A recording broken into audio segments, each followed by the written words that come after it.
चलो आज तुम्हारी डिसीजन मेकिंग सुधारता हूँ। सबसे पहले ये बता दो कि 360R किया या नहीं किया। किया तो प्रेजेंट लिखो और नहीं किया तो एब्सेंट लिख दो। एब्सेंट वालों थोड़ा सा कम कर लो यार। पता है ना तुमने अपने बहानों को नॉर्मलाइज कर लिया है। ठीक है कि ये काम था इसलिए नहीं हो पाया, वो काम था। तुम्हारा ऐसा कोई भी काम नहीं है जो कि अवॉइडेबल ना हो। मैं हमेशा कहता हूं कि मर जाओ। इमेजिन करो कि तुम अगर इस दुनिया में अभी नहीं रहते तो तुम जो काम कर रहे हो वो कौन करता? तुम्हारे हिस्से का कोई करता? उसे करने दो। क्योंकि आपको लगता है कि आप किसी की हेल्प कर रहे हो। हेल्प करने पे ना एक लिमिट सेट करो, क्योंकि जो हेल्प लेने वाला है वो अनलिमिटेड हेल्प का भोगी है। वो तुम्हें कभी नहीं रोकेगा हेल्प करने से जब तक तुम उसकी हेल्प करते रहोगे। तो रोको, अवॉइड करो अपनी हर वो चीज को जो तुम्हारे एग्जाम के प्रिपरेशन में बाधा बन रही है। 360R नहीं कर रहे तो क्या कर रहे हो?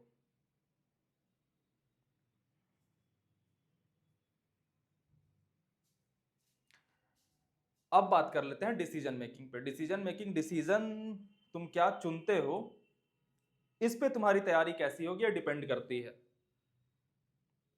कि मैंने एक्स और वाई में से एक्स चुना तो मेरी तैयारी का जो राह है वो इस तरफ मुड़ेगा, वाई चुना तो इस तरफ मुड़ेगा।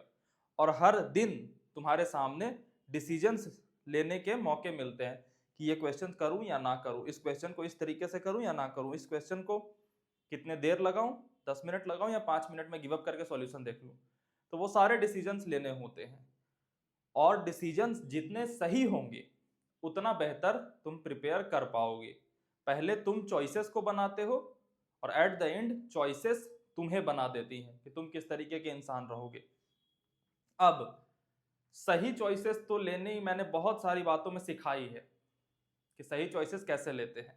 तो शुरुआत मैंने इस सीरीज की करी थी कि सही चॉइसेस कैसे लेनी है उससे। उसके बाद बताया था कि सही चॉइसेस लेनी पता है भैया, फिर भी नहीं ले पाता। तो मैंने बताया था कि विल पावर डेवलप करो। विल पावर कैसे डेवलप करो हमने पहले बात कर ली है। बट हर किसी व्यक्ति के अंदर ना एक लिमिटेड अमाउंट ऑफ विल रोज का मिलता है। मान लो जनरल भाषा में बात करें तो हर बच्चे को 100 kg ऑफ विल मिलती है कि 100 kg का विल पावर मिला। अब हर डिसीजन के साथ वो विल पावर कम होता है। अब आप चाहे कौन सा कपड़ा पहनना है ये डिसीजन लोगे तो भी विल पावर थोड़ा सा कम होगा। मान लो 2 kg उसमें खर्च हो गए। कौन सा खाना खाना है उसमें खर्च हो गए, कहाँ बैठ के पढ़ना है उसमें खर्च हो गए, किस टीचर से पढ़ना है उसमें खर्च हो गए, किस मटेरियल से पढ़ना है उसमें खर्च हो गए। तो आप जो भी डिसीजन लोगे, जो भी अभी सोना है उसमें भी खर्च हो गए। जो भी डिसीजन तुम रोज लोगे उसमें जो तुम्हें सुबह उठने के साथ विल पावर मिला है वो धीरे धीरे खत्म होगा शाम तक। अब तुम सही डिसीजन सही जगह पे ले पाओ, इसके लिए जरूरी है कि उस जगह पे जब तुम हो तो तुम्हारे पास विल पावर बची होनी चाहिए कि मुझे पढ़ना है। अगर तुमने इस डिसीजन लेने से पहले ही सारा का सारा विल पावर छोटे मोटे डिसीजन लेने में खत्म कर दिया तो उस टाइम तुम पक्का गलती करोगे। रील्स देखूं या पढ़ाई कर लूं, अगर तुमने इस डिसीजन लेने से पहले ही अपना सारा दिन का विल पावर वाला कोटा खत्म कर लिया ना तो तुम कभी रील्स को छोड़ करके पढ़ाई पे जा ही नहीं पाओगे। बहुत सारे बच्चों की यह दिक्कत होती है कि भैया सुबह में तो बहुत मोटिवेटेड रहता हूं, सुबह में 12-1 बजे तक सारा कुछ सही चलता है, शाम आते आते पता नहीं क्या होता है कि रात बर्बाद हो जाती है।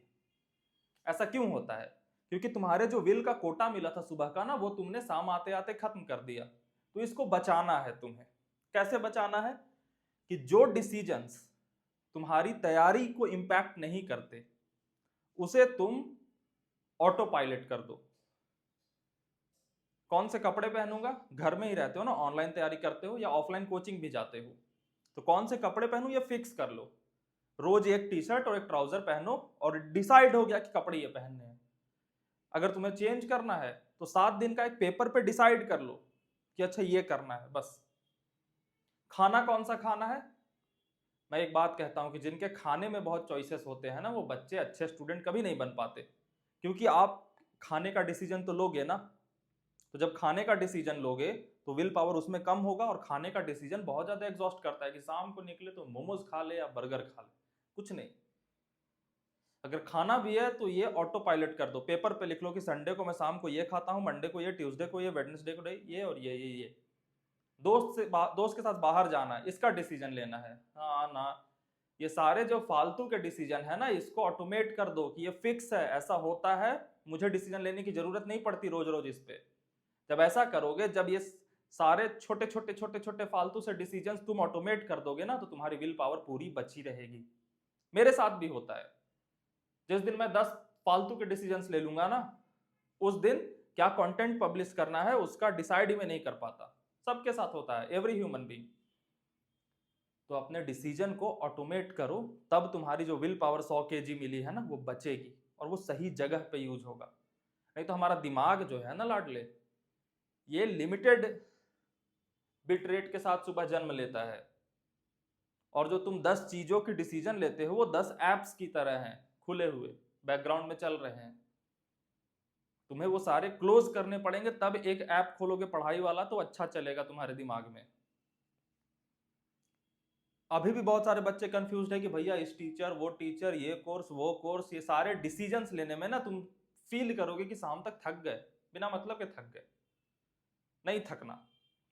तो आज ये लेसन ले जाओ कि जितने भी तुम्हारे गैर जरूरी डिसीजंस है उसे ऑटोमेट कर दो और फिक्स कर दो। खाना, कपड़ा, दोस्त, घूमना, सोने का टाइम, उठने का टाइम, कौन कौन से क्वेश्चंस करने इसका भी टाइम, कि इस बुक को लगाना है बस, मैं ज्यादा कंफ्यूज नहीं होऊंगा, इस बुक को लगाऊंगा बस, इस टीचर से पढ़ूंगा बस। ये सारी चीजें फिक्स हो गई, फिर पढ़ाई पे जा पाओगे। नहीं तो इसी चीज में ना घूमते घूमते रह जाओगे और कभी क्लैरिटी नहीं आएगी। जो बच्चा बहुत सारे टीचर को डिसाइड करने में समय लगाता है ना, तुम देखना वो अंत तक किसी एक टीचर से 1 महीने से ज्यादा नहीं पढ़ पाता। नोटिस करना, एक बैच से 1 महीने से ज्यादा नहीं पढ़ पाता, नोटिस करना। तो automate your smaller decisions so that you can take better decisions at important points. Got it? कल मिलते हैं। 360R करना, कल एब्सेंट नहीं होना।